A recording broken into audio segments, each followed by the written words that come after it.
حضرت فضیل بن عیاض رحمۃ اللہ علیہ ڈاکو تھے، اور نرے ڈاکو نہیں تھے، ڈاکوؤں کے سردار تھے۔ تو ارشاد فرماتے ہیں کہ میرا طریقہ یہ تھا کہ میں ایک پورے قافلے کی صورت میں حملہ کرتا تھا تو لوگ ڈرا کرتے تھے اگر کہ فضیل بن عیاض کے ڈاکوؤں نے حملہ کیا تو پھر نہیں بچتے۔ ایک دن گزر رہا تھا تو ایک قاری صاحب آیت پڑھ رہے تھے، لا تقنطوا من رحمت اللہ، اللہ کی رحمت سے کبھی نا امید نہ ہونا، ان اللہ یغفر الذنوب جمیعا، بے شک وہ سارے ہی گناہ معاف کر دے گا۔ آپ فرماتے میرے دل میں بات اثر کر گئی، ماننا ہے نا۔ اس نے نہیں ماننا، اس نے 6666 آیتوں کا ترجمہ پڑھ کے بھی توجہ نہیں کرنی۔ آپ ارادہ کریں نا، آپ اپنی دل کی زمین کو زرخیز بنائیں۔ فرماتے ہیں میں فوراً وہ آیت سنی تو میں رویا، اور میں وہ حافظ صاحب کے پاس چلا گیا، ان سے اجازت لی، ان کے کمرے میں داخل ہوا۔ میں نے کہا آپ نے ابھی آیت پڑھی ہے کہ اللہ سارے گناہ معاف کر دے گا؟ تو جس بندے نے کئی سال ڈاکے ڈالے ہوں، بیٹیاں روتی رہتی ہوں پر وہ مال لے کے آ گیا ہو، مائیں واسطے دیتی رہتی ہوں پر وہ لوٹ کے نکل آیا ہو، اب جی اگر وہ بندہ بھی سچے دل سے توبہ کرے تو اللہ معاف کر دیتا ہے۔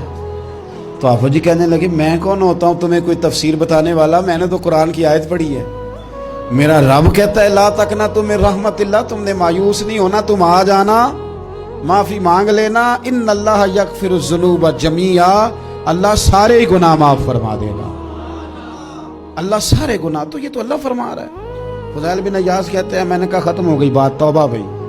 واپس آیا تو وہ میرے ساتھ جو تھے نا، ان سے میں نے کہا سردار نیا تلاش کر لو بھائی۔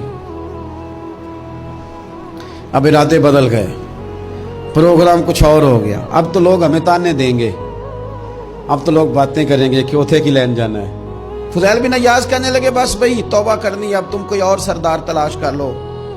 اور اوپر سے نہیں کہا، توبہ کی تقریریں نہیں کی، دوسروں کو میسج نہیں بھیجے، اور لیکچر نہیں جھاڑے، رو کے کہا، درد سے کہا، دل سے کہا۔ تو وہ جو باقی کے تھے نا، ان پر سردار کی بات کا اثر ہوا۔ کہنے لگے سردار ہم نے سردار نیا نہیں ڈھونڈنا، اگر چوریاں مل کے کی ہیں تو اب تو اس طرح تو نہ کر، توبہ بھی مل کے ہی کریں گے، اب اللہ بھی مل کے ہی کریں گے، اب بس تو اگر ادھر جائے گا تو ہم بھی تو جائیں گے نا۔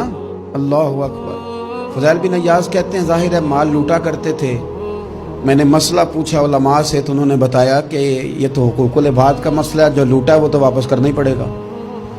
اب میں نے وہ پیسے جمع کیے، اب سارے تو میرے پاس تھے نہیں، جتنے میں دے سکتا تھا دیے، جو کھا چکا تھا وہ رہ گئے۔ ایک یہودی کے پیسے رہ گئے، اس کے گھر چلا گیا، میں نے جا کے اسے کہا میاں میں نے کر لیا توبہ، اور میں وہ فضیل بن عیاض ڈاکو ہوں جس کے تیرے گھر سے اتنا مال لوٹا تھا، میرے پاس پیسے کوئی نہیں، وہ پیسے لگ گئے، اب تو اس طرح کر مجھے معاف کر دے۔